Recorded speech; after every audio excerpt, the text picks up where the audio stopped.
Toutes affaires cessantes, je me suis dernièrement penché sur l'actualité géopolitique. Comme on le sait désormais, le point de non-retour n'a vraisemblablement pas été atteint. Toujours est-il que la suite nous dira ce qu'il adviendra de cette région. J'ai un peu abordé cette question à travers un article ici sur la carte que je vais présenter de manière plus détaillée en vidéo avec des aides de lecture.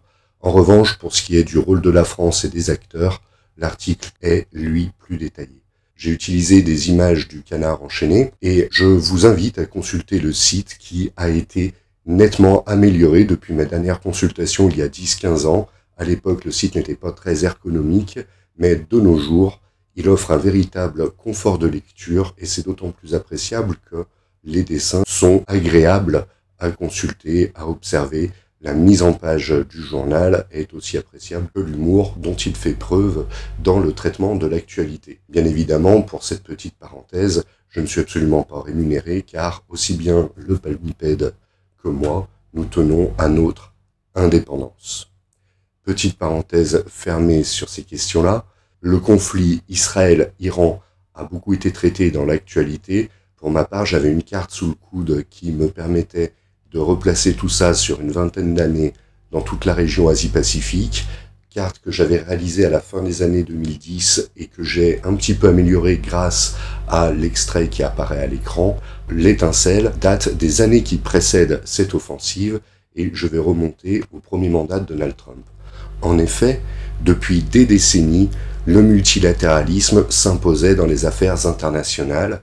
Et d'ailleurs, j'ai fait apparaître quelques enjeux anciens et actuels qui touchent l'humanité et qui contribuent à forger une conscience commune d'être humain et de devoir coopérer. L'ONU symbolise ce multilatéralisme, mais n'en est pas l'espace principal. Toujours est-il qu'avec l'arrivée de Donald Trump au pouvoir, chose assez surprenante, cette mondialisation qui s'était faite sous la domination des États-Unis et en bonne partie à leur profit, a été remise en cause par les États-Unis eux-mêmes et bien évidemment cela engendre une instabilité qui favorise les conflits là où les opportunités sont les plus importantes. Alors il ne faut pas être trop naïf non plus car sur chacun de ces enjeux, les nations peuvent espérer sortir du lot, chacune peut espérer emporter la mise quitte à ce que ce soit au détriment des autres.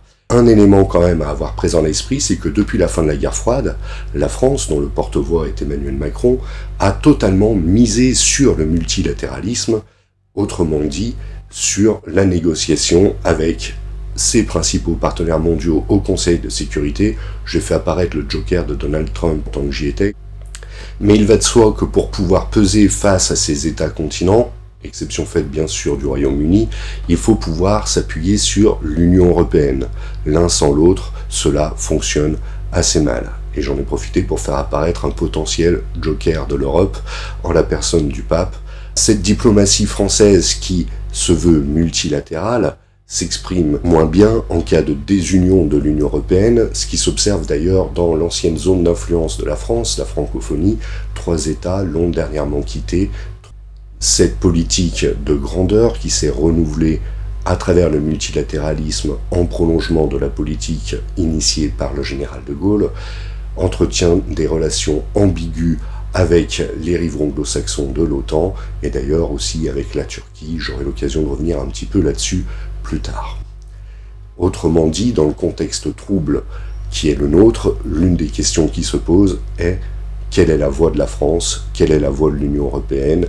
Est-ce que les deux peuvent peser dans ce contexte international, sachant qu'au cœur des débats, nous avons la question ukrainienne, qui reste d'actualité, même si, comme nous l'avons vu, Israël s'est invité dans la danse. Et quand nous avons ces deux dossiers présentés à l'ONU, quelles sont les voix des grandes puissances qui emportent la décision, qui infléchissent le cours de l'histoire? Je vous laisse le deviner, et c'est un peu ce dont nous allons parler maintenant.